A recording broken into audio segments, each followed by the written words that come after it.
Nathan, we can't hear Hear you. you, Nathan. Well, there it is. Can you hear me Hey. now? Sorry Yeah. about that. Happy Friday, everybody. Thank you for that, Kevin. Welcome back, Nathan Ivey with you, your humble host and moderator. Welcome back to Hot Mic Cincy. And let's get straight back to it. Let me welcome everybody on. We got Michelle Dunn with us. Michelle, how are you? Good to see you. Oh, great. Thanks. Turn the volume up. And Sexy Phil Heimlich, how you doing, Sexy Phil? I'm fine though. I'm still disputing that humble part. Humble part. Nathan. All Yeah. right. Mhm. All right. Yeah. And Kevin Aldridge, aka the voice of reason. How you doing, sir? Happy Friday. I'm everybody. disputing that title too, but I'll save that for another time. All the titles. And we got a new face and voice, Brian Massey. He's with the Committee to Abolish Ohio Property Taxes. Brian, welcome to Hot Mic Cincy. Thank you so much. I appreciate the opportunity to talk about our movement. All right, absolutely. And let me just add this caveat.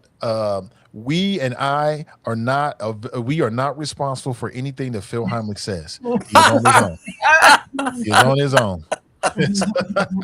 Hey, hold it, just a second. When I signed on to this gig, you might say, you told me there was very extensive defamation coverage. Now, are you now pulling the rug out from under me on that? Yeah, we are. Just to protect ourselves from you. That's it. Protect yourselves. Yeah. All right. Absolutely. And to the audience, thank you so much for being here. Pamela Kinney writes, good afternoon. Nathan, Kevin, and guest panelists. Caprice writes, good afternoon. Now, Woosie Simba writes, good. What's good, everyone? Good to see you. Vernita writes, good afternoon. Dina writes, good afternoon. Nat writes, good afternoon. Or he writes, TGIF, Nate, and crew. Good to see you. You know how we do. We like to talk about what's happening in the city of Cincinnati, in the state of Ohio, the country, and the world in that order. And so there's this debate revving up right now, heating up about property taxes. Should the property taxes in Ohio be abolished? Now, Governor Mike DeWine, Republican, came out and said he didn't think it was a good idea, but he brought Brian Massey on. So Brian, tell us, what is your take on abolishing Ohio property taxes? What are the pros in your opinion? And just give us your thoughts. Well, let me give you just a 1-minute background how we got started on this whole thing. And it was really 10 years ago when I started taking a look at my own personal property tax return. And I saw that my property taxes increased over 40% after being in my home for 10 years. And I said, if they stay on this path of ever increasing property taxes, they're going to price me out of my home. I didn't know much about property tax at that time, so I went on a mission to learn as much as I could about property taxes. I contacted our state auditor's office, learned about the 20 mil floor. I then started on a mission to educate people in Lake County about housing affordability threshold. I try to tell them there is a way to really determine whether or not you can vote for a property tax levy, depending on how it impacts your own personal finances. I started, because of my accounting background, I started public records requests for as many taxing authorities I could in Lake County. And what I found, I was amazed to find, was that accumulation of millions upon millions of dollars from these taxing authorities. So I started attending the county commissioners meeting, and I said, we cannot continue to suck the lifeblood out of the community where all of these taxing authorities are accumulating cash. The money has got to be in the hands of the people so that they can spend it in the economy that keeps everything churning. I then said, well, I need to talk to my state representatives. I need to give them a heads up about property taxes. I found out that my senator and the two representatives in our area didn't want to talk to us, would not meet with us and talk about property taxes. And I said, well, that's sort of interesting. I thought we were a constitutional republic, representative democracy, and it's starting to look like an illusion to me. So then my Christian brother and I, Leonard Gilbert, we went down to the State House. We spoke before the House Ways and Means Committee. We spoke before Representative Romer's committee to review and reform property taxes. This is the committee that came up with that 836-page report that did absolutely nothing. When I was speaking before Representative Romer's committee, they censored my speech. And what I was trying to tell them was, I said, I've done the investigation because of the sexennial revaluation in Lake County. I was going to mention that the Willoughby East Lake school system was going to make, they were going to receive over $8 million a year additional property taxes because of the 20 mil floor without a vote of the taxpayers. And I said it was going to cost taxpayers $210 per 100,000 of market value. What they did is they played classical music over my speech. When I found that out, I wrote to them and I said, I'd like to have what I said entered into the record. They chose to ignore me. So we tried one more time. We said, Leonard and I were saying, well, let's see if we can get some legislation, save our seniors. SOS, save our seniors. So when you hit 65, there's no more property taxes.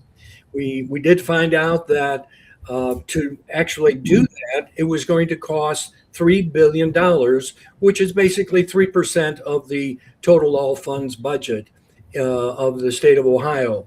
We were promptly told that there will be no carve-outs for seniors. They don't believe in really helping the seniors out.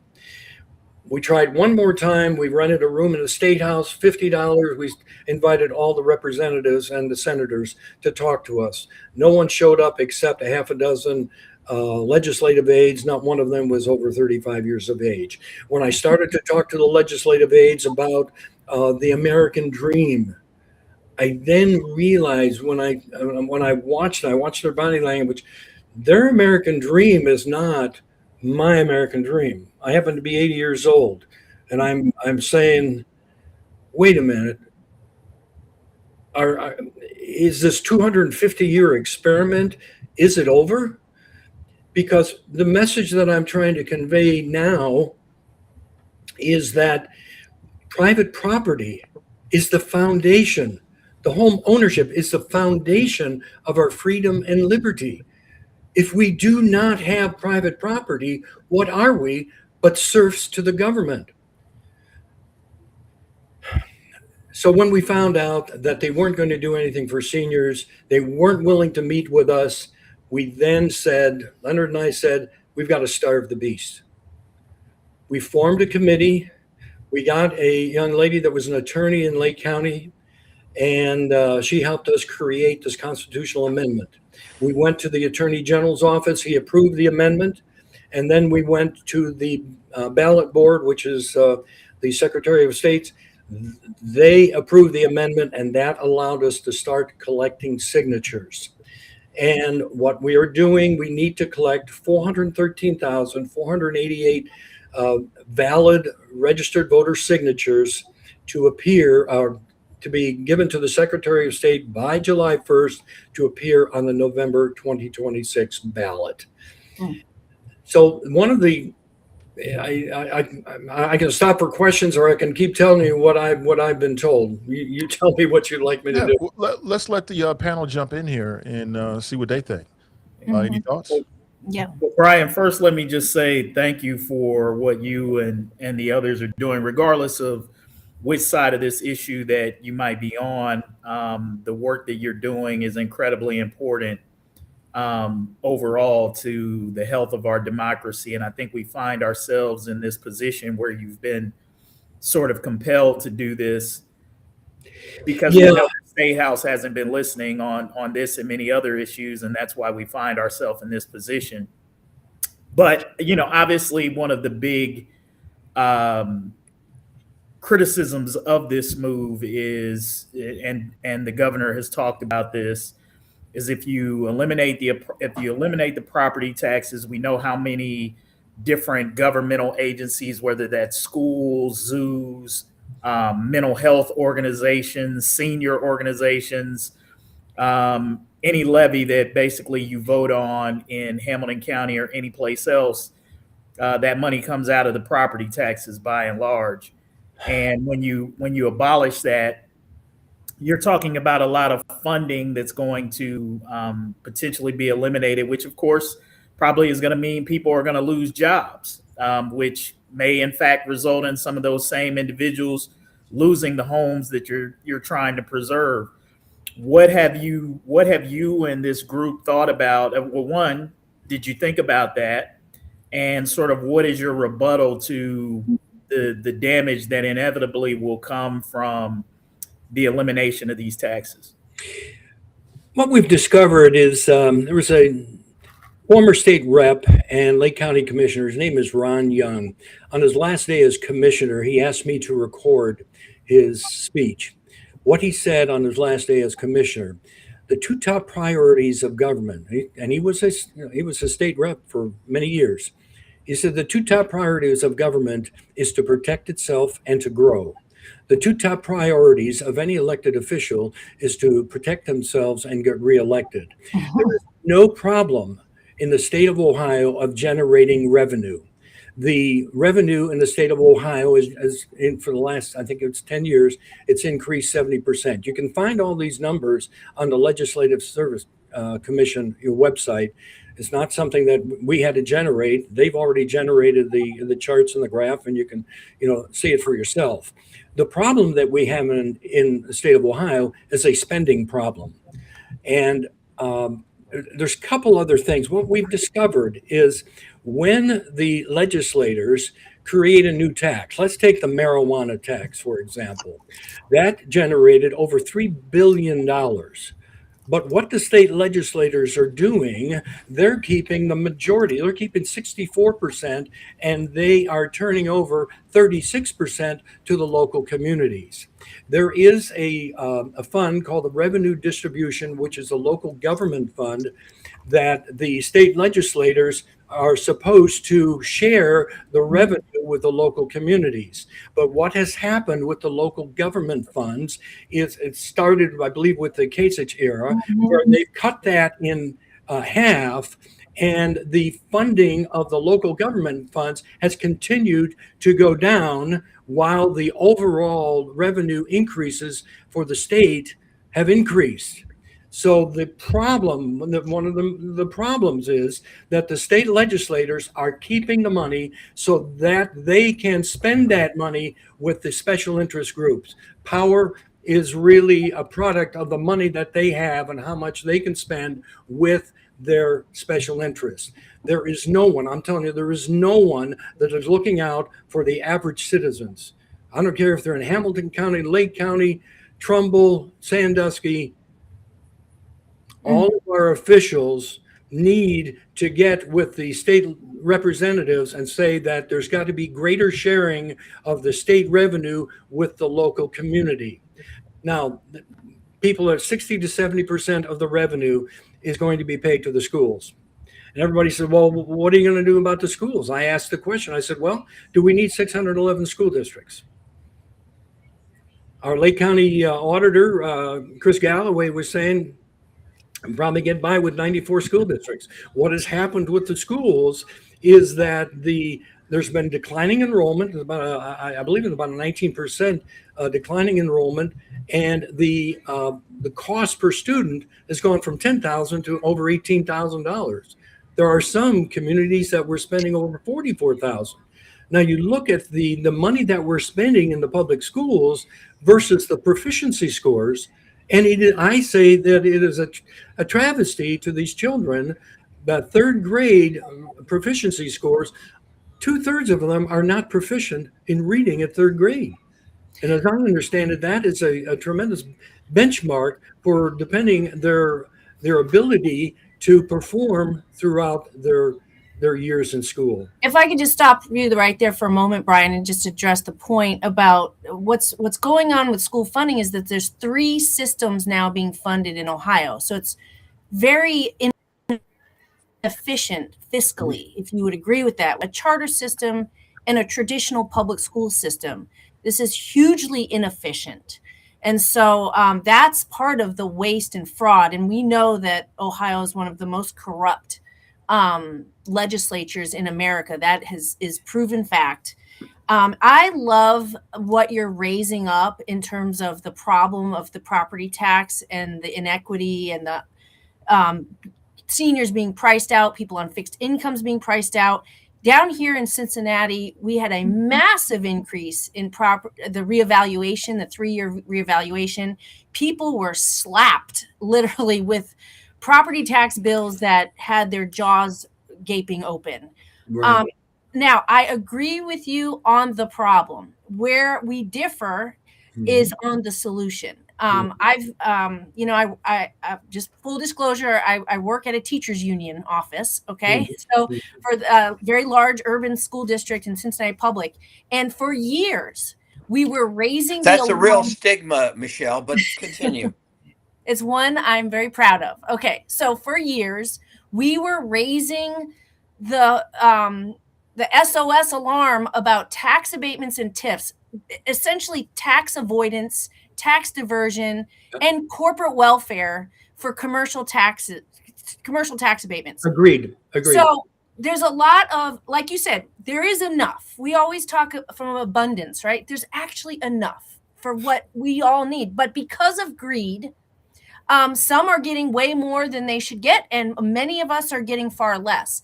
And so I would propose, and I know you're deep in this and you're not going to change, the direction at this point, but I just would hope that others with your same passion would also look at other solutions to right sizing the property tax bill. For example, let's look at, yes, you mentioned the local government fund. That was cut in half. That should be restored. Because what happens is when that got cut, guess what? We're all facing police levies, fire levies, school levies. I mean, we're levied like every time you turn around, there's a school, there's a levy to fund basic services that we already pay taxes for. But correct. Because the state ledge, yes, raided that and cut it, we were left down here with unfunded mandates, and we have to fund things, right? So that's number one. Number two, what about commercial tax avoidance? Commercial tax abatements. It's in the billions. In fact, $26.6 billion of unpaid taxes for commercial ventures goes to Ohio businesses.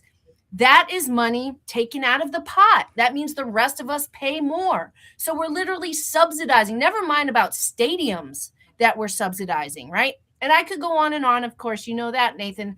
I won't, but I love the spirit and the energy. I am worried about the consequences as it relates particularly to school funding. And I'll stop there. Well, Michelle, I don't think we disagree on a lot there. I was sort of nodding my head as you were going through your list of things, and I would agree. I mean, now that I understand these 200 data centers and the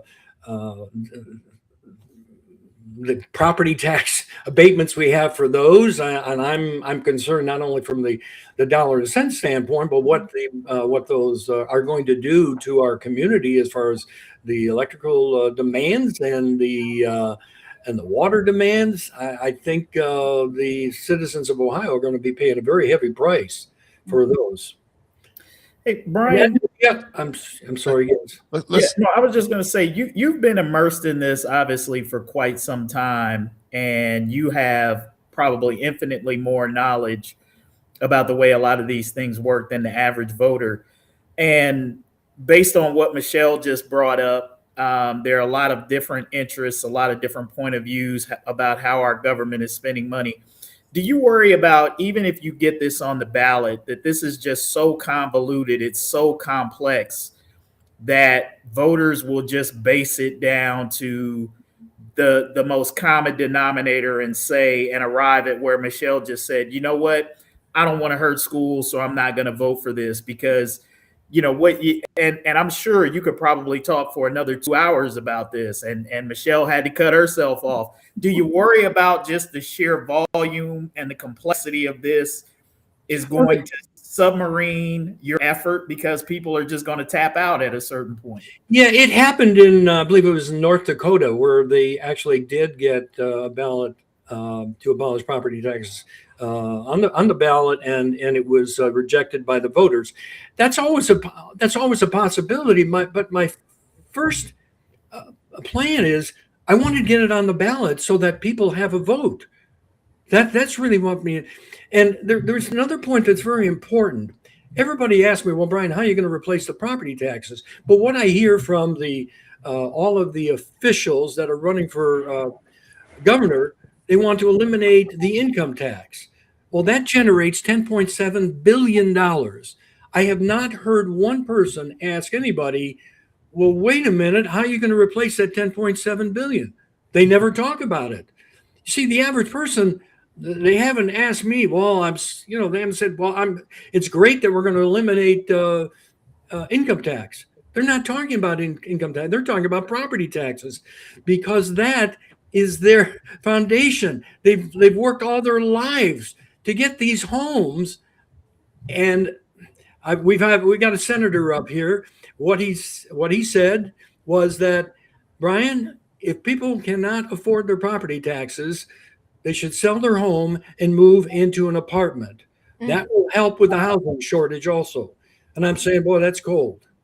That's cold. If you've got that attitude, I feel very bad for the rest of our senators and legislators, where they have lost touch with the average citizens in this state.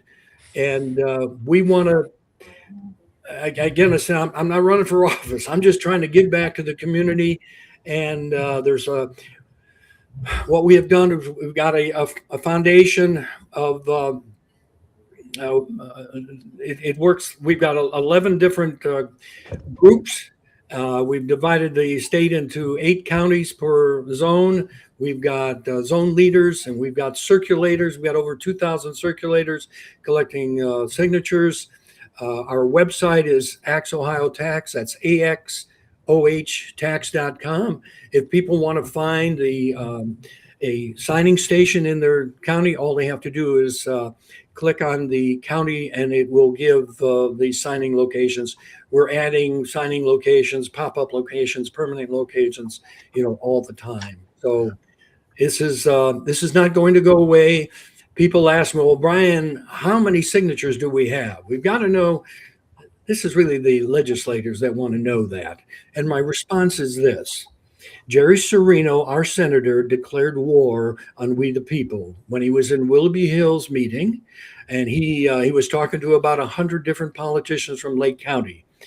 They were talking about the piece of legislation that would give homeowners additional homestead exemption and owner occupancy credit. They approved that in Lake County. So what he said to all the politicians, he's not supporting the property tax amendment, and he doesn't want anybody in this room to sign the petition or vote for it, and he wants them to tell 100 people that they know not to sign the petition. So I said, and I wrote about it on my website, and I said you can also see it on the video. He declared war on us, so we the people, we're declaring war on the legislators. State of Ohio. We want our freedom and liberty, not only for this generation, but for future generations. Ladies and gentlemen, if we don't have, as I said, if we don't have property owners of private property, the legislators take an oath of office to support and defend the Ohio Constitution. Take a look at the very first article. Article 1 of the Ohio Constitution talks about private property. Article 6, Section 2 of the Ohio Constitution talks about the legislators are the ones that are responsible for the funding of schools, but they've pushed it on the local communities. We talked about the DeRolf case that determined that it was unconstitutional for property taxes. So what the legislators have done, they changed the funding formula, and now they're saying, well, that is now constitutional. Well, they obviously haven't taken any civics class, because it's not the legislative branch responsibility to determine whether or not something is constitutional. No one has brought it before the Supreme Court to have the Supreme Court determine whether the new funding formula is constitutional or not. Hey, Brian, Cam has a question. He writes, what about the burden this will cause younger people just getting started in life? I think they've got a burden no matter what we do. If we stay on this current path, how are they going to afford? What has happened with the inflation that has increased the cost. But what is also very important you must realize, in Lake County, we paid $1.8 million to a third-party appraiser to appraise all of the properties in Lake County. We asked that third-party appraiser, well, how did you determine the valuation of some of this property? And they said, well, we can't tell you. That's all proprietary information. So when I'm saying, no, wait a minute, let me understand this. We're paying you taxpayer dollars. You're controlling the destiny of the people, but you're not accountable for the people. I said, that's what the Boston Tea Party was all about when this country was founded. So what we have has been a Boston Tea Party right now here in the state of Ohio that we're going to make the legislators. It's going to be a tough life for the younger generations for a lot of reasons. And my generation, we lived a great life on the backs of those that fought and died in World War II. It is incumbent upon us to continue to change things so that the younger generations have at least a fighting chance to have the same freedom and liberty that we had. Brian, can I ask a question? So I would imagine that you support the idea of taxation in terms of supporting the public, the common good, the public safety, fire. We're not anarchists. We're paying for reasonable service. Just don't tie it to my home. Okay, That's so trying to get across. I get that point. So if it's not tied to property tax, are you suggesting that police, fire, and schools would be funded publicly through either income or earned or unearned income? Is that the I know you're saying, hey, it's not my problem to figure it out, but do you have? No matter. Unfortunately, Michelle, no matter what I say, it's not going to be good enough, for the people. Number one is that the legislators, if we all agree that there is enough money in the state in total, then it's the legislators. They need to get together, roll up their sleeves, and say, how do we get this money to the local communities so that they can fund their police and fire with the money that the state has that belongs to the local governments? Right. I just wonder if it would be more. You said the people are going to have a problem with it, but maybe people wouldn't have a problem with it if you offered up some alternatives like fully fund the local government fund at this level, number one. Two, make everyone pay their fair share. These are very popular theory, ideas. Most people believe in fairness. They don't like when billionaires and millionaires get a break and then the working stiffs, are paying over for. And finally, I would say school funding was deemed, and you mentioned it, unconstitutional 3 times over in terms of an over-reliance on property taxes, meaning because schools rely on property taxes, that this sets us up for inequality. Correct. Because wealthy districts have wealthy schools and poor districts have poor schools. Correct. And advocates took that, over 20 years ago, and they said, you're right, it is wrong. And it's now up to the state ledge to fix it. And they've never fixed it. Right? 100%, Michelle. Yes. So what can you give us some, do you have some hope that if you were to get some traction on this idea, that they would even be responsive to even do any reforms? I mean, well, if you didn't have property taxes, number one, I don't know how many millions they were paying in all 88 counties for third-party appraisers. But what I've also been told here in Lake County, they said, well, Brian, if you don't have property taxes, you're not going to need an auditor and a treasurer in every county. And I say, well, that's a start. to cut the size of government. So it continues to grow. Mm-hmm. And all of the taxing authorities, now there's no checks and balances at the county level. There's been a recent, I can't remember the legislation, I think it may have been House Bill 320 or something like that, where they have given the county budget commission the authority to take a look at the tax budget submitted by the taxing authority and determine whether or not their accumulation of cash is too much. Yeah, I know. I feel like the focus is in the wrong place. Like, why aren't we going after the billionaires and the millionaires who aren't, and these stadiums and these corporate companies who come into our state and aren't paying any taxes? These data centers, they're going to get 100%. I agree. I agree 100%. That's millions. Why don't we go after them? Why go after the poor schmuck who's a county auditor who, probably makes $30,000, $40,000 a year? All you have to do is follow the money, though, Michelle. Just follow the money to how many dollars did the Haslams were they paying into the coffers, the campaign funds of the senators, legislators? Well, that's campaign finance reform is also a great thing to pursue. I'm just worried that the path that you're taking on this, and I'm sure you've heard this a million times already, is that it's going to harm the wrong people, so to speak. And yes, it might alleviate, hey, look, if I look at my mortgage payment, which I have wrapped in my property tax bill, and I take out that line that's property taxes to Cincinnati, heck yeah, it's like a good chunk of change, right?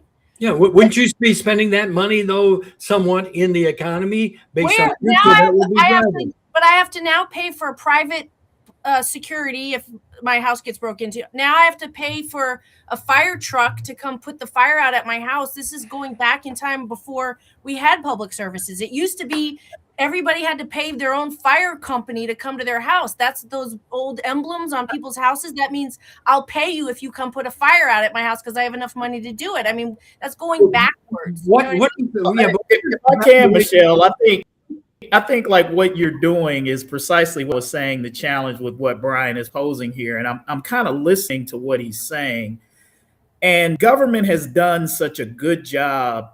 He's talking about following the money, and they've tied this money up into so many different knots that trying to unravel it has you into these kinds of conversations because everybody's got some kind of stake in it. Well, if you lay off the auditors, that's a reason not to do it. Or if we don't have these appraisers, this happens. Or am I going to have my fire department or my police department? It's like trying to untangle this web of the money and how they've all tied it up.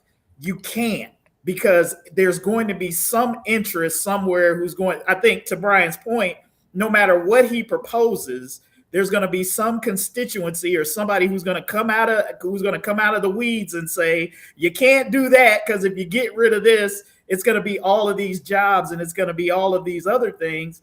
And to your point about going after the millionaires and billionaires, he talked earlier about how much money that our state is is using for lobbyists. And who do you think those lobbyists are lobbying for? Not homeowners like any of us on this call. So I think, for lack of a better term, I think Brian's approach may be, and Brian, I might be oversimplifying it, is you're saying, hey, let's blow it up. And that's the only way you're going to force these guys to figure out some other way of doing it, because they're not going to respond to reform.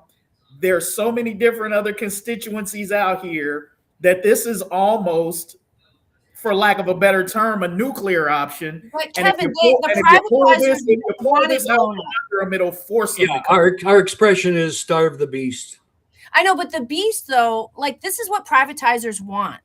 They want to eliminate public services. Vivek Ramaswamy wants everybody to have a voucher, and you pick where your kid goes. They want to eliminate public sector. And now, Michelle, you're getting on sacred ground there, but you know. Who was that? Who was that voice? I haven't heard him the whole show. Is that Phil Heimlich? What do you think, Phil? What do I think? Well, just to be clear, Brown, I think you kind of answered my first question, which is your group is not advocating where the money to replace. I mean, you'd agree, even after the waste, there's some probably pretty critical services that need to be paid for. But my understanding is you're not advocating how to replace it, whether sales tax. You're basically saying, as you said, starve the beast and let them figure it out, right? Right. Okay. I am very sympathetic to your aims here. I mean, I get my property tax bill. I can't believe it. I can just imagine Kevin with his estate, how much he pays. I mean, it must be just astronomical. But and to show that I have tried to do something in this area, when I was a county commissioner, Dusty Rhodes, who was the county auditor at the time, he and I actually put forward a proposal that all those levies, from all those charities and hospitals, all that, instead of letting him have like 2 a year, our proposal was put them all on at the same time, so people got to get to see, what the total amount is. And just to let you know how that worked out, the crowd of people representing all these various organizations that get the money was so huge they had to move the hearing to the convention center. Okay, and it did not. Our proposal did not prevail because there's a lot of interest that get money from these levies. So I'm certainly sympathetic with where you're going. I'm just wondering that, I guess it's too late to change it, but Kevin, I think, made the point that if the thing comes across as too draconian, then maybe it loses and you get nothing. And I'm just thinking back. I forget the proposition, and it's probably, I'm dating myself here. Way back, California, the guy's name was Howard Jarvis. Anybody remember this? And they passed a statewide proposal. But my recollection is it wasn't eliminating. It was saying no more increases. Okay, and I'm just thinking, if your proposal was simply no more increases, first of all, I think it would stand a much better chance of passing, and it would give the people in government kind of a little breathing room to figure out how to pay for stuff without having totally taking away that source at once. What's your thoughts about that? Well, when we went through this process, the amendment had to be as simple as possible. If we would have entered anything else into it, saying, well, we want you to limit the property taxes, the amendment, we were told by the Attorney General and the ballot board, it had to be one issue. But this is one issue. I'm just saying no more growth as opposed to cut it all off. So I don't think it's any more complicated if you did that. Well, we chose this, and if we can get it on the ballot, people are going to get to vote. And we know there's going to be a lot of fear mongering And there's Well, I going just to say there'll be a lot less fear mongering if it's a little more reasonable proposal, as I said, to just say no more growth for whatever that's worth. Yeah, well, I appreciate that, Phil, but we've chosen this path, I understand. and when we talk to people throughout the state, it's gaining momentum. It's gaining momentum, and unfortunately, if the legislators would have talked to us from the very beginning, if they would have been more receptive to meeting, with our group and hashing it out, perhaps we wouldn't have been here. But they were basically ignoring the average citizens, like we don't count. They don't care about us. I like that, Brian. I've been listening, trying to figure out how I feel about this. And one thing I like about what I'm hearing from you is your get up and go make it happen sort of mentality. I love that spirit. A lot of people complain about what they don't like, and they don't do anything about it. They try to shift the burden onto somebody else. But you decided, you know what, I'm going to coalesce with some other people and try to make a move. And I think more people should do that. In terms of the idea of itself, I think there's a reason why, and I could be wrong about this, Brian, but to my knowledge and research, there's no other state in these United States that has passed something that would abolish their property taxes. I think there's a reason and alarm bells as to why they haven't done that.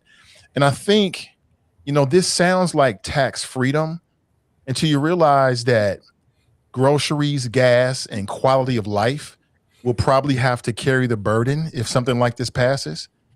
And for me, at this point, the more I'm reading about it and hearing about it, I'm not sure if this is the right direction for Ohio. Mm-hmm. Okay. I knew you were going to say that. I love it. Yeah, I mean, Okay. I appreciate what Brian is saying, is that he wants voters to have a choice, and if they say no, for sure, then so be it, which I think is a good approach. But one thing I agree with him on in principle is this, and I've said this, I know at least one other time on this podcast. Okay. That I've always felt like property taxes was a bit of a government sham, because you never really own your home. Even when you pay off your mortgage to your home, you never really owe it, because the government can always come and take your property if you don't pay those property taxes. And to me, that is the biggest sham I think that our government runs on us, is that they talk about home ownership that you never have. I don't care how long you live there, whether it's paid off or whether you still owe $100,000 on your home. Theoretically, you never own that property.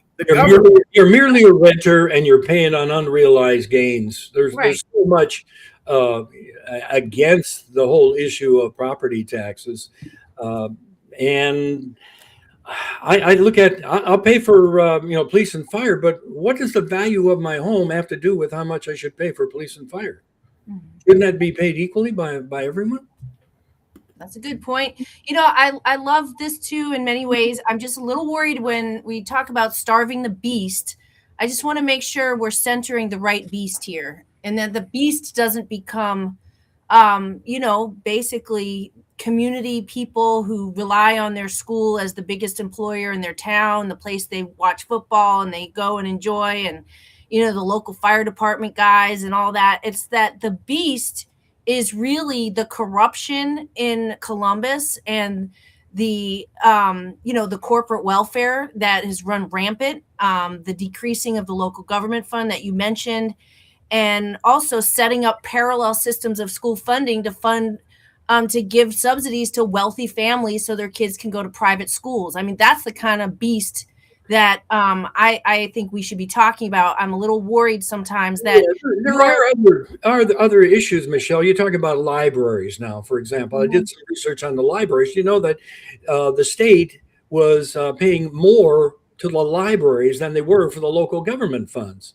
So people have been, when I talk to people, they say, "Oh, Brian, you've got to fund the libraries, and you got to fund the metro parks." And I said, "Oh, okay. So you're telling me you're willing to give up your home for a book and a walk in the park? Is that what you? Are we all part of a collective? Is that, or are they want you to make that choice? That's the choice that they think that you should be, that is left to us. that we have to pick one or the other. There's a third option, and that is make everyone pay their fair share so that we don't have to choose between having a home and going to the library and checking out a book.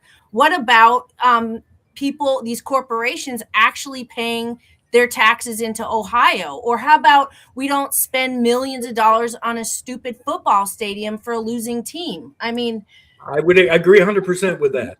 That's where we have to shift the conversation. Smart people like yourself, Brian, you got to push back and say, let's center the blame where it really should be as to why seniors now have to sell their houses that they spent their lives building and move into some crappy apartment because they can't pay their property tax bill anymore. We had local members of council come into our union offices and tell us tax abatements are how you build the middle class. Oh, and here we are. Really? That's not. This is how you price out people on fixed incomes and you gentrify neighborhoods and destroy communities. That's what tax abatements do. Yeah, the property ownership allows families to get out of poverty through the transfer of wealth from one generation to the next. Yes. Yeah. I mean, are we going to just strip the middle class so we now have just the elites and everybody else? Well, listen, property taxes can go back down again if everybody would pay their fair share and we get rid of the billions of taxes that we do not give to corporations and private entities like the Port Authority down here in Cincinnati. They're a development company. They're a quasi-governmental entity. They pay no property taxes on any of the properties they buy. It's supposed to be a limit of 1 year. And guess what, Brian? They have ownership, quote unquote, of our soccer stadium here.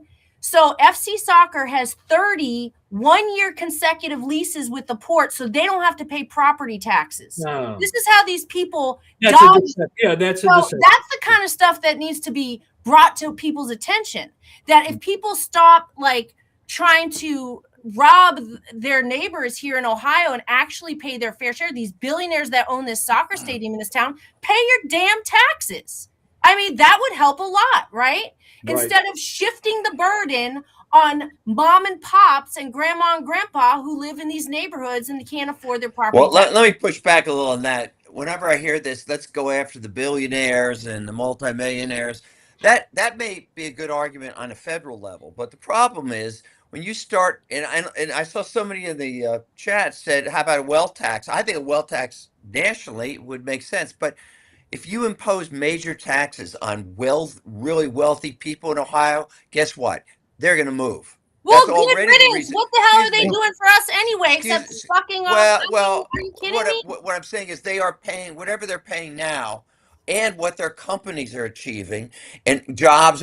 May I finish? Jobs and all that. If you try to impose major taxes on ultra wealthy people here, they will move. This is so you're not going to get anything from it. This is the lie that they tell you this is why we have to give them what they want, or they'll leave us. It's an abusive relationship that's never worked out, and it's time to call it quits. It's not. So you're saying let them move. Let them move.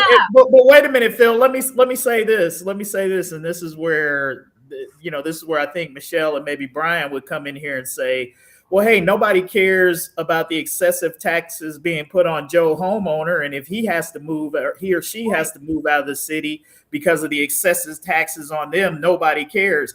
Look, part of the fallacy that some of these high-powered people do is the myth of leaving, but also this notion that nothing would come in and replace them if they did go, that could fill that void, right? It's the scare of, they might leave and nothing's going to come back and replace them. And that there's no evidence. Let's take an example. There's no evidence to suggest that that's true. Rich people are the only people who can convince you that while they've got all the money in the world, that they can't do certain things unless Joe taxpayer gives them more money. Think about the psychology of that. You got billionaires saying, hey, I can't build a stadium without public taxpayer support. You're a billionaire. That's not the case. You're a billionaire. Here's the case. The case is, like it or not, our state is in competition with 49 other states. That is the way it works. And if you have a huge factory or something, or production plan of some kind, guess what? Okay, you're going to look around the country. You're going to say, okay, where can we make or the most money, or where can we not pay the most taxes or least? And that's the way No, these well, things. you know what they Well, look let for? me just They finish, look for Michelle. employees That's in let public me finish. transit. Can This I is a finish, please? proven- Let's no, Phil. because Can we let Phil it's finish not real quick? true, though. Michelle? It's That's the not way true. things. That's the way things Go work. ahead. Go ahead, That's Phil. why, And then and Michelle. I don't think this is not secret or anything. Remember Cintas, Dick Farmer. I don't know if Dick Farmer's still around or not, but he was the founder of Cintas, and I know that he and a lot of wealthy people already were moving to Florida. Okay, at least for 6.5 months of the year, because Florida, I think, doesn't have an income tax. Okay, and so you can talk all you want about let's get those billionaires and all this, but as long as you understand that if you make it more expensive for them here significantly than Florida or elsewhere, they'll move. As long as you're okay with that, fine. Can I just say that the studies have proven that when companies are looking to move into an area, a subsidy is certainly part of the equation. However, what's more important to companies is staffing and public transit. Can they get workers to the place, do the jobs? Do they have educated people who know how to show up on time and do a good job, and they're dependable? And that's what's more important to a company. And why is that important? Because that speaks to our local education system. Are we churning out students who have skills, who know how to work and be productive and be good workers? And do we have public transit systems where people can get to work? Do we have good affordable housing where people can afford to live so they can go to the company and do the job? The tax subsidy, yeah, they're going to get it because it's being given to them. Of course they're going to take it, but it's not the defining factor for companies to move into a place. And that is research that's been proven. I've done a lot of research on this because this is the continuous pitch that's been given. Like, we have to give these job tax credits, we have to give these property tax credits, and it's just not, there's no support for that. It's a bunch of corporate welfare that we should be giving instead back to the people who are paying their full freight, which are retirees and working people of the city, and of the state. I mean, if I can just make one last comment, because I've got to run, I've got another commitment. But I just asked the question: what is Ohio first in anything? What did they do? I mean, the line I keep hearing, where I may have mentioned it before, we're first in aviation and 47th in everything else. Where are we as a state a leader in anything? A very fair question. I've been saying for a long time that, and I always say this central to Cincinnati, but this goes for the county and the state, that we should be known for something, world-class something, and I think that's a very fair question, Brian. Very fair question. And then we should look as to who's been running things and ask them what's the quality of the job they've been doing. But Brian, I know you got to go. I really appreciate you coming on, man, and I'll reach out to you in the future. And I appreciate it. Yeah, absolutely. Thank you so much. Where can people? Do you have a website up or a Facebook page? Again, we've got a Facebook page. It's Committee to Abolish Ohio Property Taxes, and the website is AX Ohio Tax, AXOHTAX.com. If you want to find where the signing locations are. And we appreciate the opportunity. Thank you so much. Most definitely. Good to meet you, Brian. Appreciate it. Thank you. Again, I appreciate the spirit. To me, to anybody out there that's dissatisfied with the way things are going, do what he's doing. Yep. Do what he's doing. I don't have to agree with it, but if that's what you really believe in, I mean, that's what this country's all about. Get together with some like-minded individuals, put it on the ballot, start your own political movement. I respect it. Thank you very much, Nathan. Oh, most def. It's Brian Mass, everybody. Committee to Abolish Ohio Property Taxes. Let's move on. Let's talk about the SAVE Act. Congress just passed this, and the SAVE Act is now going to go to the Senate. I've been reading that there's some debate about whether it'll get past the Senate. Trump has backed this. It's an election bill. The legislation will overhaul federal election laws, not state, but federal election laws. Think upcoming midterms in November of this year in all 50 states, by imposing a new voter ID and proof of citizenship requirement and I bring this to the panel. I want to know what you think about this. Is this a move? Well, let me bring it up here. Here's the question: Who gets left out when proof of citizenship becomes mandatory? Who gets left out?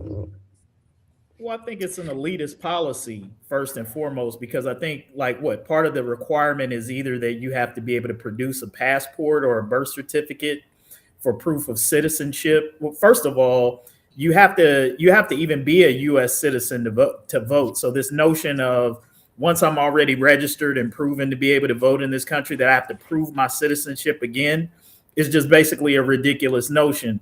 But it's onerous and it's voter suppressive from the standpoint of, do you know how much a passport costs and the amount of time and the process that it takes to get that?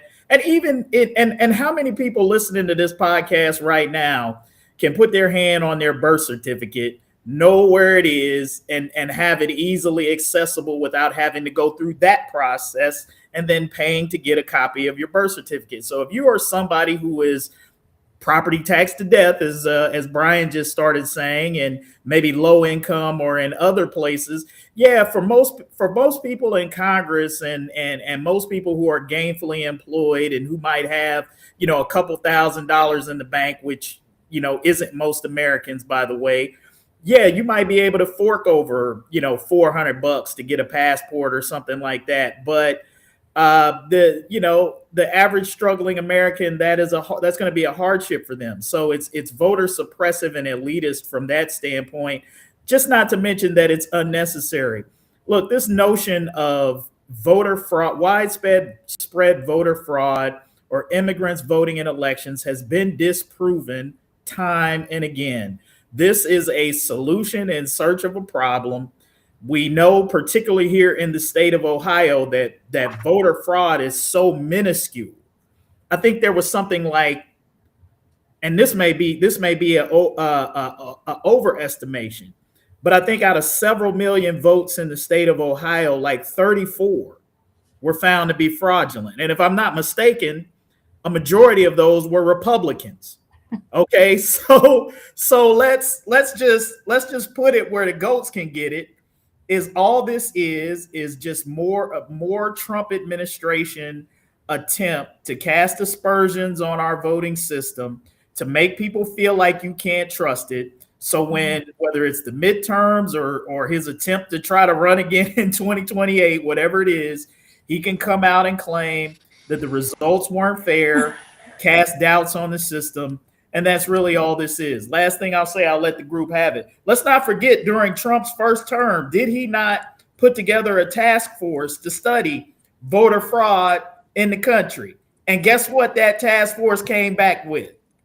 The same thing we all know, there is none. So even when he looked into it, had his people look into it, they found out that voter fraud was not. Actually, Kevin, they just disbanded because they were too embarrassed to come up with the conclusion that you just said. But yeah, absolutely. Thank you for that correction, Phil. I basically just jumped to the main point that they knew what the result was, so much as Trump does. Just like when the Philadelphia Eagles or whoever it was, the Golden State Warriors didn't want to come to the White House. He suddenly turned around to avoid embarrassment and said, well, I didn't want you to come anyway. This is what this guy does. You forgot one little piece too of this, and that's from, for women who are now have a married name. It's going to create some added, it could be a barrier where if your married name doesn't match your maiden name on certain documents, you may, that could pose a problem when you approach the poll to vote. Has been raised up by civil liberties groups that are not happy about this legislation. This reminds me of that expression, a solution in search of a problem. It's, I'll quote both Joseph Goebbels and Donald Trump because they both said the same thing, that if you repeat something enough, people will believe it. And the myth of election fraud, I mean, it is totally made up. And as I think Kevin mentioned, I mean, every single they have no evidence whatsoever about it, and yet here we have people trying to pass this thing in response to so-called election fraud, and then we have the Justice Department trying to get voter rolls in many states, and this FBI raid on the Georgia election place. This is scary, scary stuff. Is this about straight up? I mean, is this about the midterm elections, in your opinion? This is about Donald Trump wants to basically steal the election. That's what this is about. I mean, just like that business about first he tried, to get Texas to add all those seats mid decade, and well, that kind of looks like it failed because California, and I give Gavin Newsom a lot of credit, responded to it, and other Democratic states have too, which I think is just fun, just great. So now he's moving on to something else. Okay, Yeah. and this guy is going to do whatever he can to in his, as he would say, rig the election. That's exactly what's going on here. And shout out to Indiana Republican legislators who refused to sort of, agree to change the maps midstream. They wouldn't go for it. So good for them. And Nathan, I'll just say this. Let's just take Ohio, for example. And, I used to give, prior to this second Trump era, when Trump lost in 2020, I remember doing an interview with Frank LaRose, and he talked about how ridiculous, Trump's notions were of voter fraud. And he more specifically talked about Ohio, about how it's easy to vote and it's hard to cheat here, and just how this voter fraud stuff was a bunch of bunk, right? That was his line in 2020 after Trump lost. Okay, now ever since Trump has come out and has started denying this, LaRose has changed his tune, and as has every Republican in this state, but this is how they try to spin it.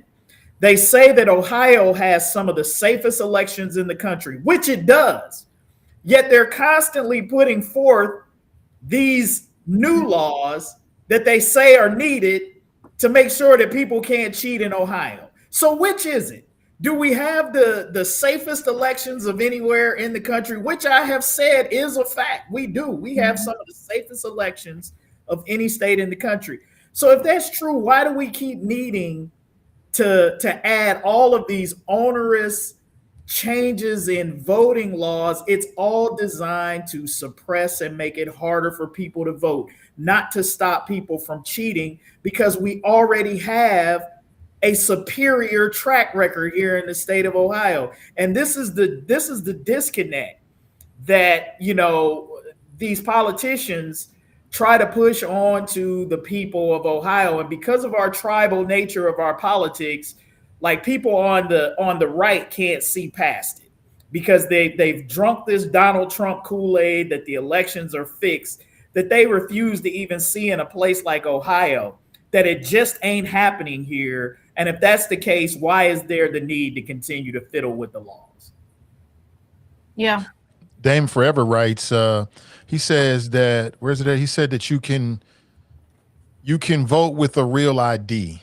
I would double check on that, Dame. To my knowledge, there's about 40 plus states in which that's just not going to be true.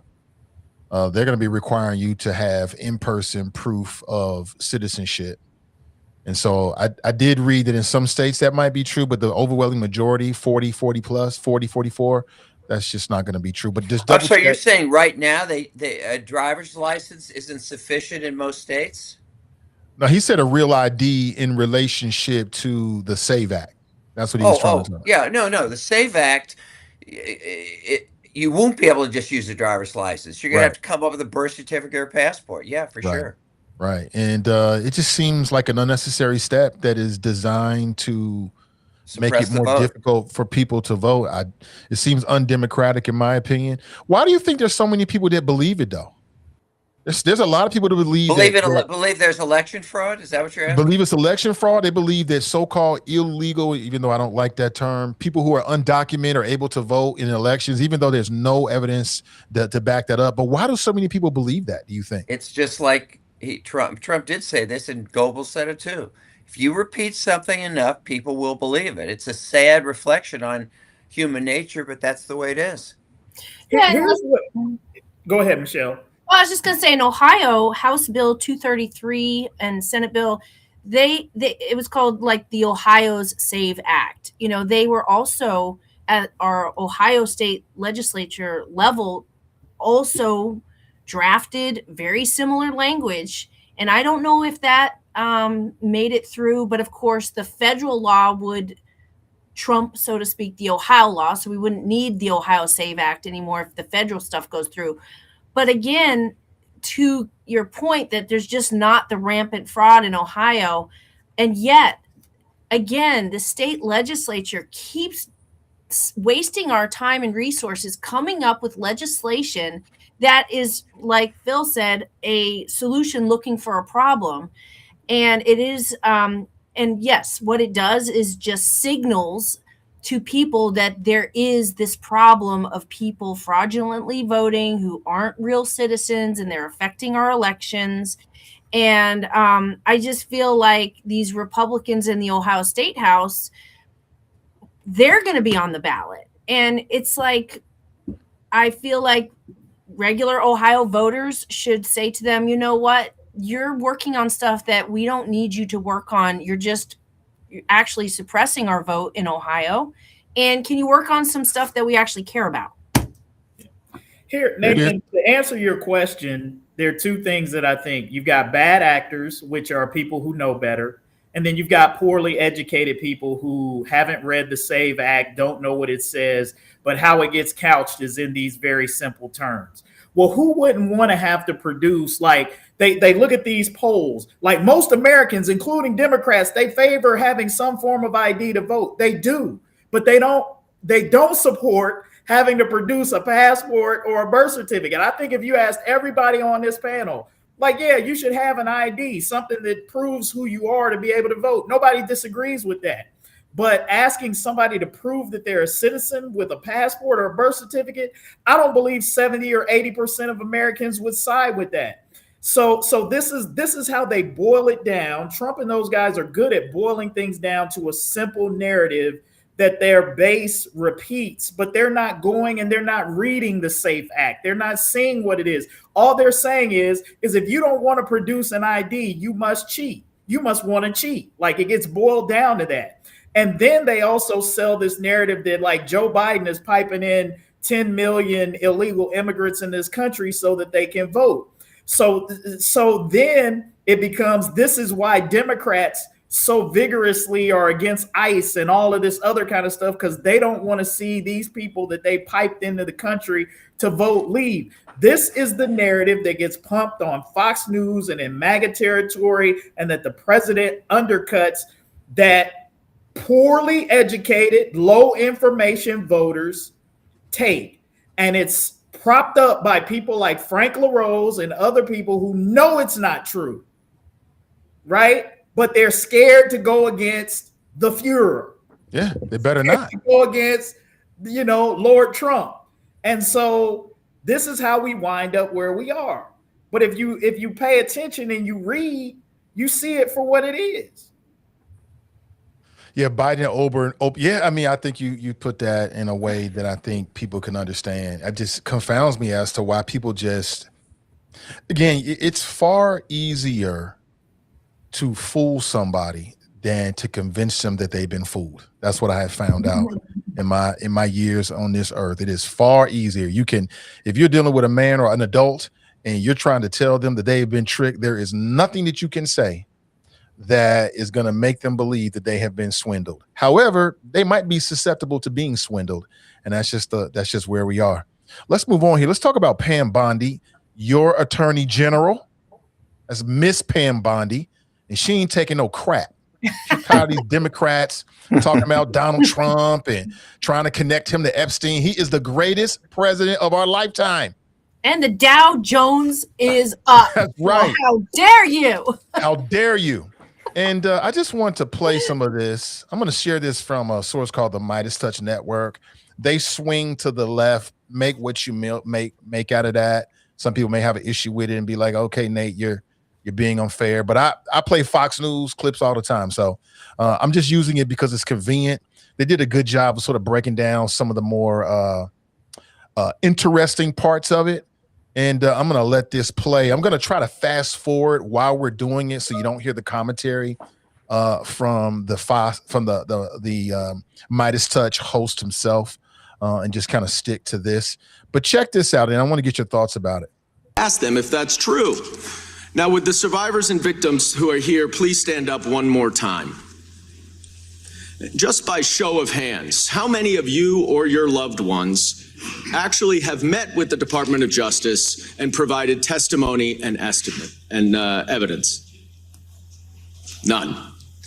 And of those of you who have not met, which is everyone, how many of you have reached out either individually or through a lawyer or representative to offer to provide testimony and evidence? All of them.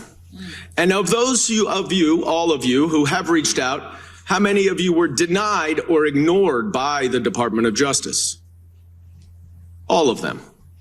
And despite the shameful and despicable efforts by Ms. Bondi and her department to intimidate you, how many of you are still willing to speak to the Department of Justice?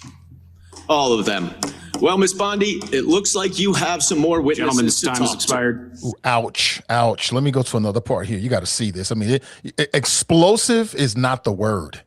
Like this, I don't think I've ever seen an attorney general hearing like this in my lifetime. I've been watching politics for at least 30 years. I mean, this is something different. Like, I don't know if we're ever going to be the same country after this. Check this out.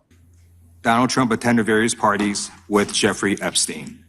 I want to know, were there any underage girls at that party or at any party that Trump attended with Jeffrey Epstein? Get him, Pam.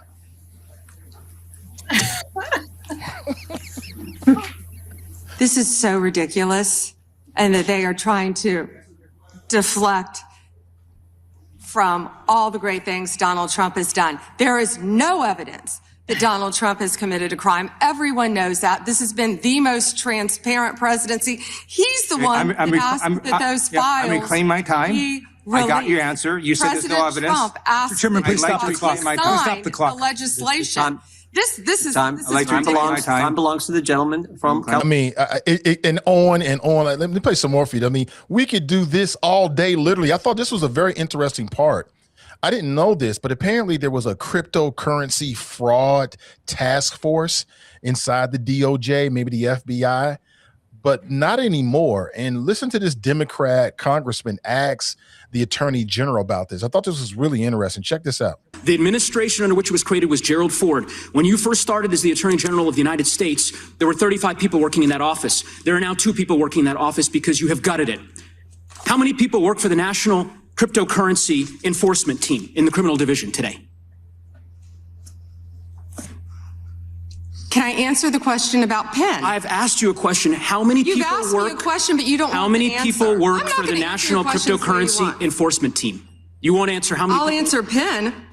You. Penn will not be You know what? weaponized. You know what? What's funny about General, this? I'll say to the chairman. What's funny about this? Chairman, you know what the answer is? And I think I understand why the Attorney General does not want to answer the question. Because you eliminated the National Cryptocurrency Enforcement Team last year. So I understand why you don't want to tell the American people who works there. Yeah, I no one understand works why there you don't want to anymore, talk about Madam Mohammed Attorney Solomon General. in your district. In any event, who murdered people. Mr. Chairman, will you stop the clock so his time is not wasted by the way? More from Nagu. I mean, I was thinking, man, we should all be so lucky to have a Pam Bondi on the payroll. I mean, wow. Now, I want to play this last clip, and this kind of cuts close to home because you've got Congressman Massey from Kentucky, and we all know that he and Donald Trump is falling out over a lot of things, not the least of which is the release of the Epstein files. Check this out. I am reclaiming my time. I'm glad you're asking about Merrick Garland. You don't get to reclaim because this time is when you don't- bigger than when you can't- Watergate. when I don't answer a question the This way you goes want. over 4 administrations. You don't have to go back to Biden.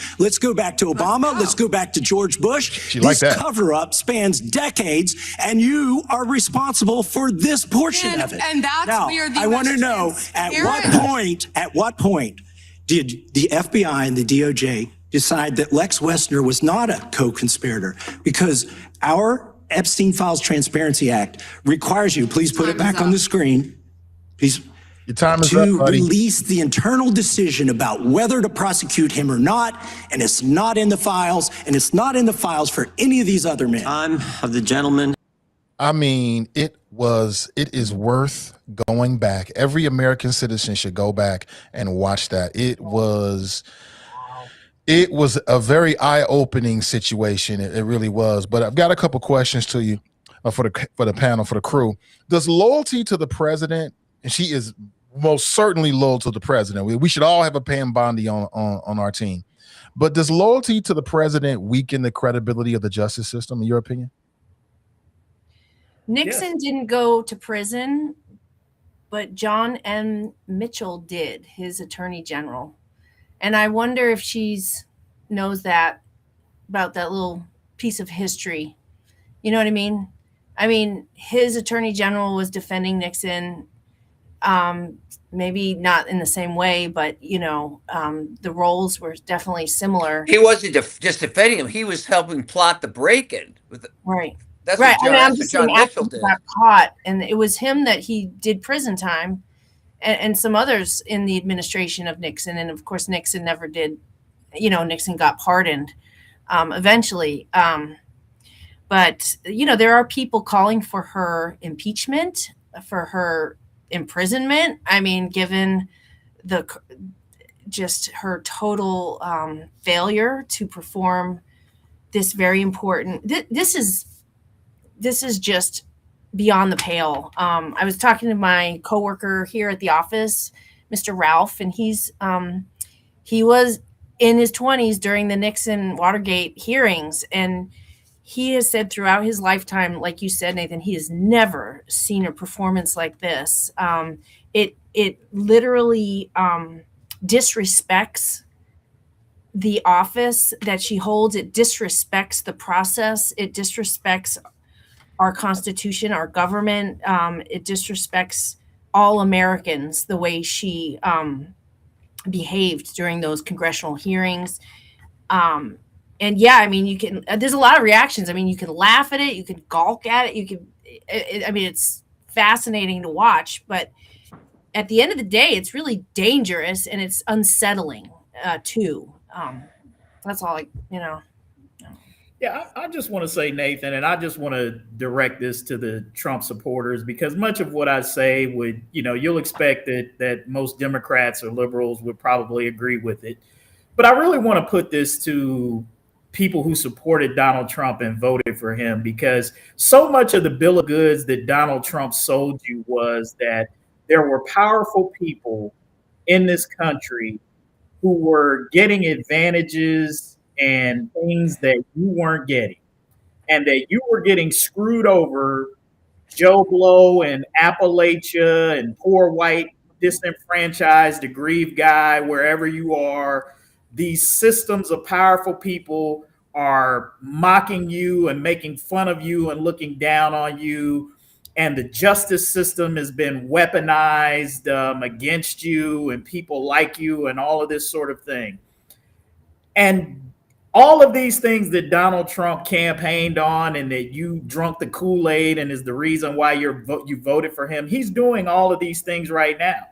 And what you just saw Pam Bondi do is Exhibit A of Donald Trump playing in your face, of his attorney general not just protecting Epstein and other powerful people, but essentially protecting him. Because Donald Trump has been more than transparent throughout that he wanted an attorney general who was not going to be the people's attorney, but was going to be his attorney. And that's exactly what Pam Bondi is. She doesn't give a rip about you. You see how she turned her back on all of those women who were victims of Epstein. She might as well have been turning her back on every MAGA voter in middle America who's struggling, because that is their attitude towards you. And you prop this up, you defend it, you cape for it, you try to defend this guy, and he's laughing at you while they dismantle the cryptocurrency oversight. How many Trump voters in MAGA got crypto? I bet you not many. Okay, probably not many are dealing in crypto. The wealthy ones do. Fans and the rich and powerful people who are laughing at you. They're laughing at you right now. This is who you support. And you can't even bring yourself to admit that dude is playing right in your face when it's apparent in front of you exactly what Pam Bondi just did. And one point I would take against you, Nathan, is no, I wouldn't want a Pam Bondi, because to me, the way she performed, she didn't do Donald Trump any credit. Yeah, she might have tried to defend him, but she made herself look like a fool, and she made him look corrupt. And so, no, I wouldn't want a Pam Bondi. I wouldn't want that Pam Bondi caping for me. Phil, what do you think? Well, I think it's worth noting how different congressmen, particularly on the Democratic side, kind of conducted themselves. Well, obviously, she made a total, well, at least as I see, a total fool of herself. I just think some are more effective and articulate than others. The guy who you played a clip of, Dan Goldman, who, if you recall, was the attorney. He was the lawyer for basically the Democrats in the first impeachment. I just think the guy's incredibly articulate. And the ones I thought that were most effective, and Jasmine Crockett did this too, is they recognize that this woman is just going to filibuster, not going to answer the question. So they would kind of ask other panel members a question, okay? Or they ask the victims a question. I just thought that was very more effective. I think some of them got a little bit too theatrical. Like, will you stand up and face the victims? I mean, come on. I just think that took away from the whole thing. But when I thought about it and listened to this, I tell you what scares me about it. The fact that she felt comfortable to stand up at a congressional hearing and basically personally insult one member after another. What scares me about that is this is an administration that I really don't think at this point cares that much about how popular they are. I mean, I just can't imagine anyone thinking, "Oh, Pam, if you do this, our approval is really going to go up." And what scares me about that, it gets right back down to this thing we've talked about fixing what they're going to do to control the elections. Okay, it's like they're all acting especially her, in an arrogant fashion, and almost like saying, "Hey, we don't care how many members of the public we offend, because we got this in the bag. We're going to fix this," and that's what scares me. That's been their posture all along, Phil. I mean, none of this is new. Like, Donald Trump has never cared. He's never cared about what the general public has thought. He's always done what he wanted to do, and this is what he likes. Donald Trump liked that. He was probably sitting back with his McDonald's, watching that hearing, and who knows? Oh, I know he liked it. She was playing for us. What he was doing while he was watching her basically embarrass herself and supplicate herself, as just about everybody in his circle does, to his will. He got off on that. No question about it. And he doesn't care. And that's the thing that I can't get with all of these people who are out here who he's suckered into believing that he actually does care about them and their interests, because he doesn't. And he shows it day in and day out through little things like this. But yet, there'll be people out there who will say, that ain't what it is, or whatever. And you can only feel sorry for people like that. I just want to, you got to live under it. There was another really brilliant clip. Jesus Garcia of Illinois' 4th District That clip went around a lot on social media as well. 4 minutes, I think, of him just laying out the case of how she is completely incompetent and has failed in her duty as Attorney General, and just ripped through the facts of what's been going on under her tenure. And it was really Who was that again? I think I have that. Jesus Garcia. He's Illinois' 4th district, I guess, representative. So I know I put it on my Facebook like thread when I watched it. It was just, he just, laid out the whole case basically against what she's been doing or failed to do for the American people. And it was really profoundly well done critique. So now, like, the question is, now what? I mean, that's just my question. Like, I mean, what happens now? I mean, with her, nothing happens. There is no recourse. Yeah. Do you notice a difference though?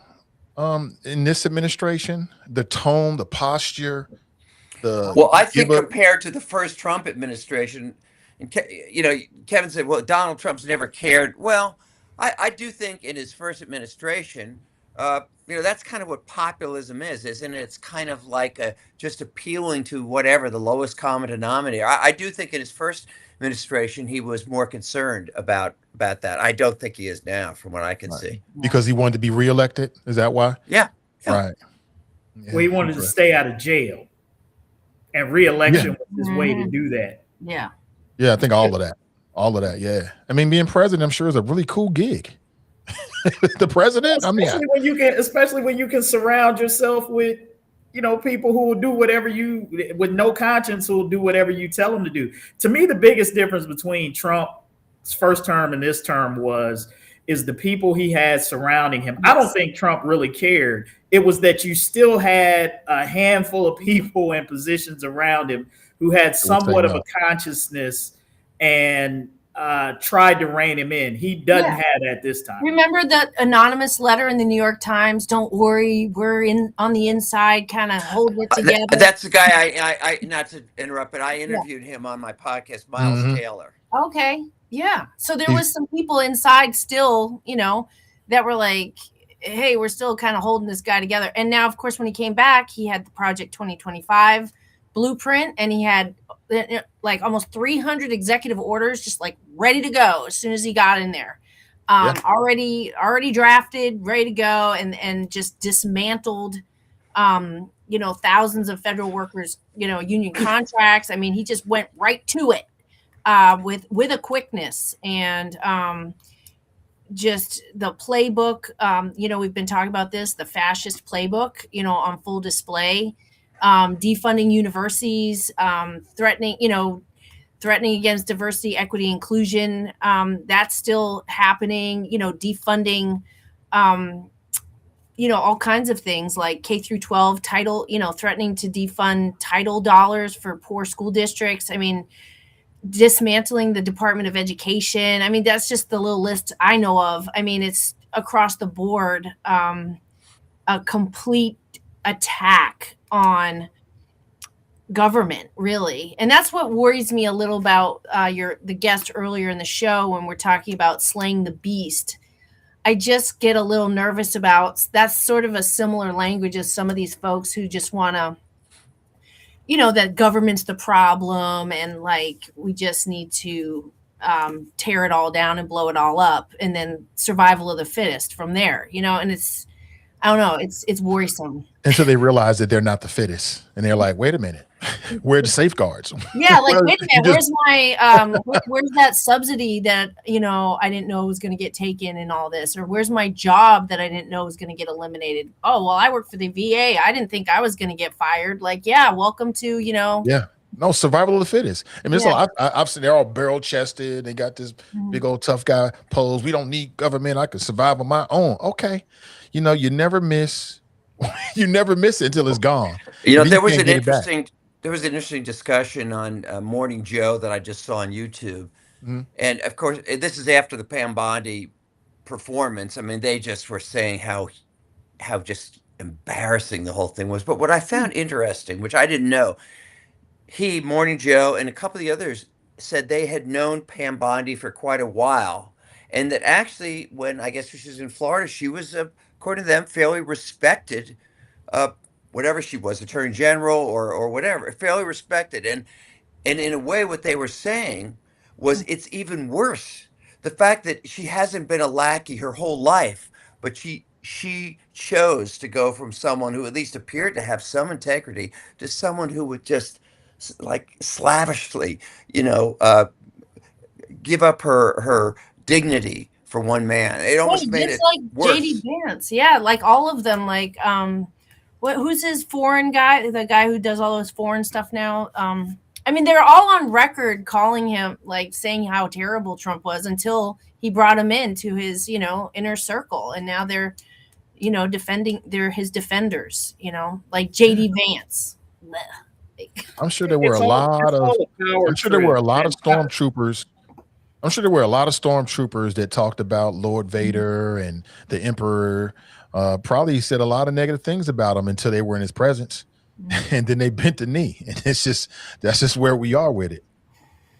Yeah, well, I think there's a difference when you're made to bend the knee and when you willingly drop down to the knee. Like there's some people who, hey, Lord Vader put that force choke on you. Yeah, if you want to survive, you're gonna bend down. But then there are a whole lot of people, because of being in the power or being in the proximity of power and what you can get from that, you willingly bend the knee. And I think that's what you've got with JD Vance and a lot of these other people. Pam Bondi, is they're not being forced to supplicate to Donald Trump. They're bending the knee willingly because they feel like for whatever season they can get power, or the train's never going to pull into the station and they can keep riding it out. But as everybody in Donald Trump's orbit who makes that choice, just like his man Cohen, who used to do all his dirty work before he got into the White House, you eventually find that while it doesn't stick to Teflon Don, unfortunately, you are the ones who go to jail and ultimately pay the price. So they should enjoy it while they can, because their day of reckoning is coming when Donald Trump is no longer on the scene. I think the promise of money, wealth, power, influence is just another type of force choke, right?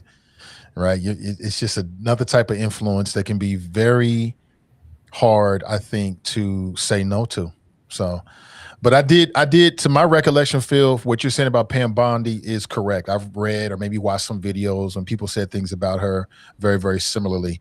One more topic before we roll out of here. And this has to do with the Olympics. I'm not sure if you're watching the Olympics or not. But JD Vance, that's President JD Vance, says that the U.S. Olympic athletes are not there to pop off about politics.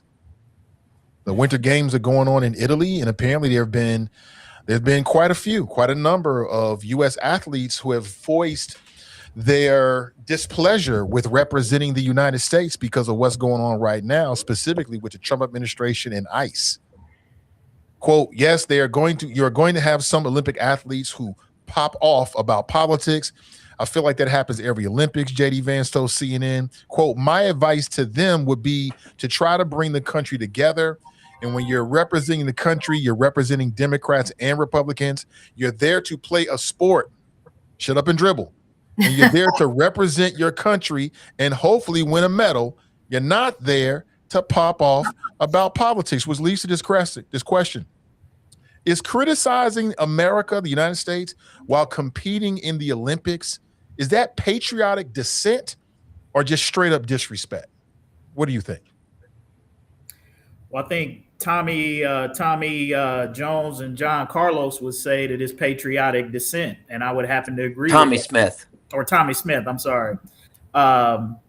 In fact, I can remember a few years ago before his passing, Ty Portune had Tommy Smith come to Cincinnati and for an event to speak. And I actually got to interview Tommy Smith, and he talked about, the steep price that he paid, after the Olympics for that, and how he struggled to get employment and other things in the wake of that, but just how important it was for him. Interestingly enough, I want to say it's been a while since I did this interview, and I don't have it in front of me. It's off the cuff. But interestingly enough, I think Tommy Smith got a tryout with the Bengals. Interestingly enough, of all places, after that. So a little Cincinnati Bengals connection there.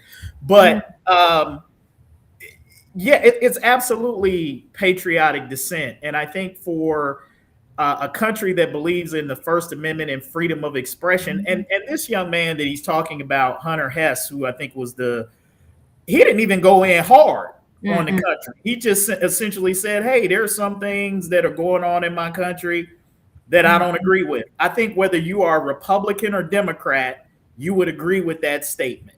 Right? There are things going on in this country, or independent. You would all of us could make that statement and not think of ourselves as unpatriotic or anything like that. Hey, look, people have the right to express their opinions. These are athletes who are in front of the media, international media, who is certainly going to ask them questions. Yeah. Right.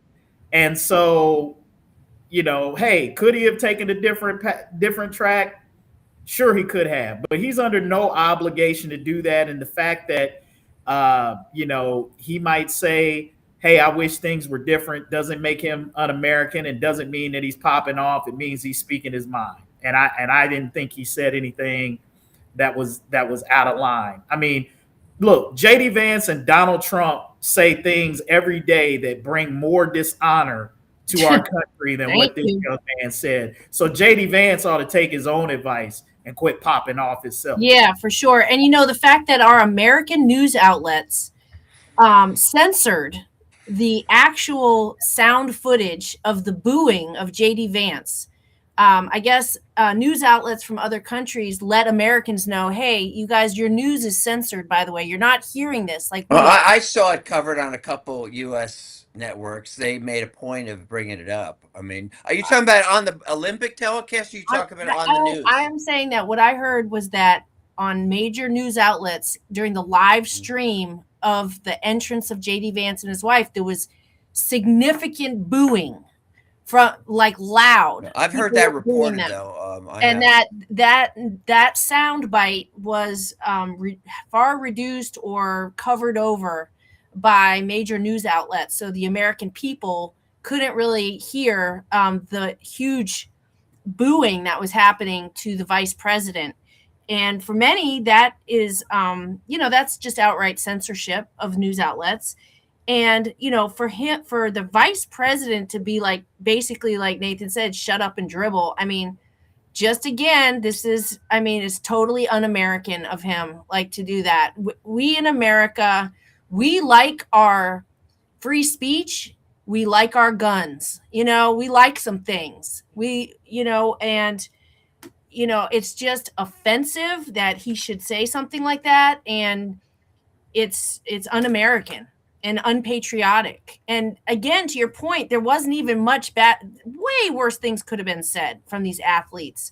I mean, they could have gone way further in, and I felt it was respectfully said. It wasn't anti, screw America, nothing. It was I love my country and I don't like what's going on there. I mean, it was patriotically said. So I'm concerned about the censorship, though, for sure. There's an excellent, I may have said this before, but if you're interested, there's an excellent documentary. I think it's on 30 for 30 on ESPN about that whole 68 Olympics where they did the fist salute and all. And it's just really, I just really recommend it. It's really powerful. And one of the kind of, I remember, neat things in it, there's now on the San Jose State campus a statue of the two of them doing that, which is kind of a cool thing when you think about it. All right. Let me see here. See if I can share my screen. This is, a lot of people have been talking about this.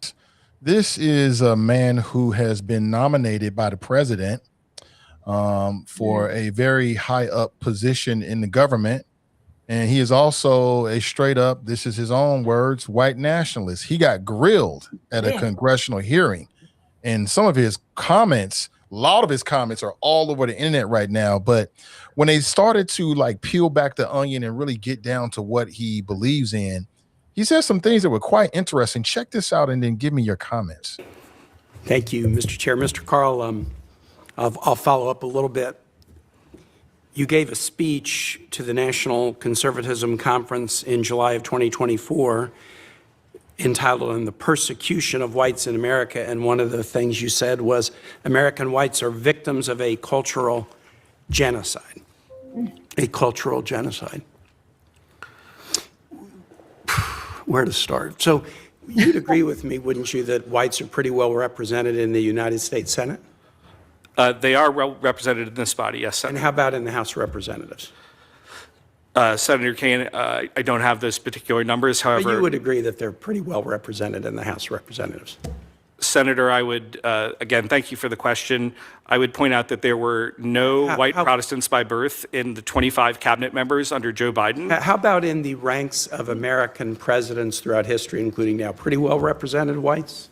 Senator. And how about in the ranks of vice presidents during American history now? Whites pretty well represented in that group, right? Senator, thank you again for the question. Yeah. I don't think it's hard. How about on the United States Supreme Court? Throughout our history and including now, whites are pretty well represented on the United States Supreme Court, correct? Senator, will you permit me an opportunity to finish my answer?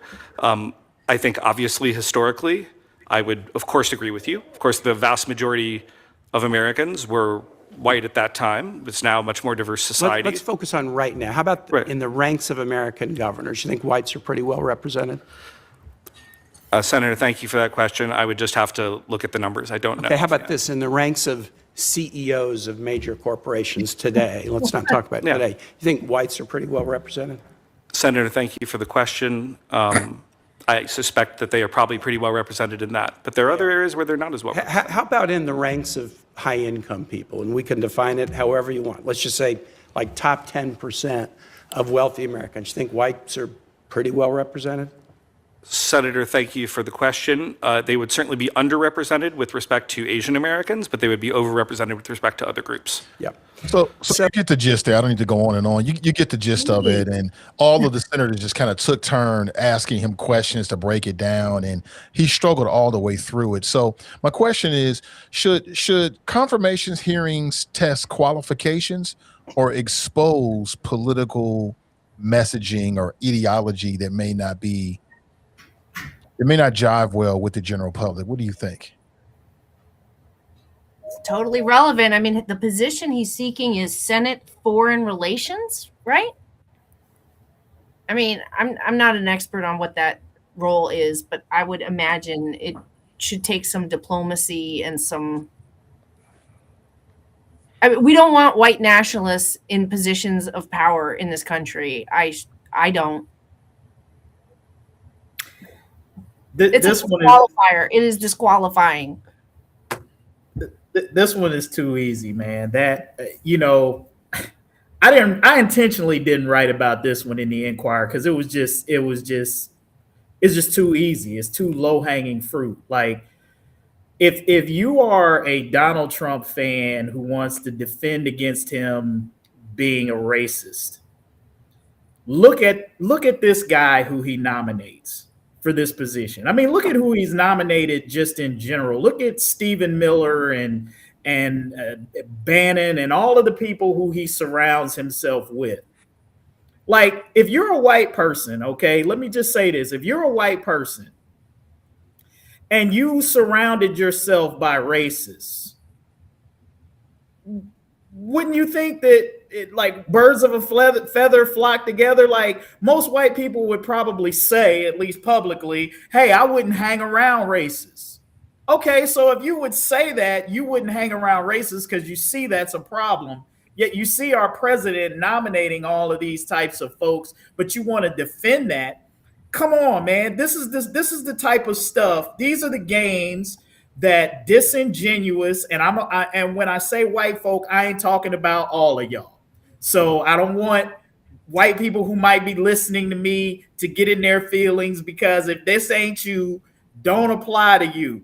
But I'm just saying, also don't play games with us, because we see through it. Everybody sees through it. You're transparent. And my thing is this guy articulated the whole Trump white grievance platform right there. Tim Kaine broke it down. Because what this guy wants you to try to believe, and what Trump wants to try to get white America to believe, is that they're losing. Okay, that they're losing. This is what's at the heart of the whole Bad Bunny Super Bowl controversy, right? When you have been the dominant culture for so long, giving up even a little bit of the whole makes you feel like somebody is stealing something from you, that you lost something. So when any minority group that's been marginalized, pushed to the corners, whether that's LGBTQ, Black, Asian, Hispanic, whatever when we demand 13 minutes of a halftime show, they lose their minds. It's un-American. No, what they're saying is it's not white. That it's not exclusively white anymore, and we can't handle it. And there are too many Black people on TV, too many gay people on TV, too many Black folks on the news running shows and all of this. And this ain't the way that it used to be, and we're not comfortable with it. I'll give you some more. Low.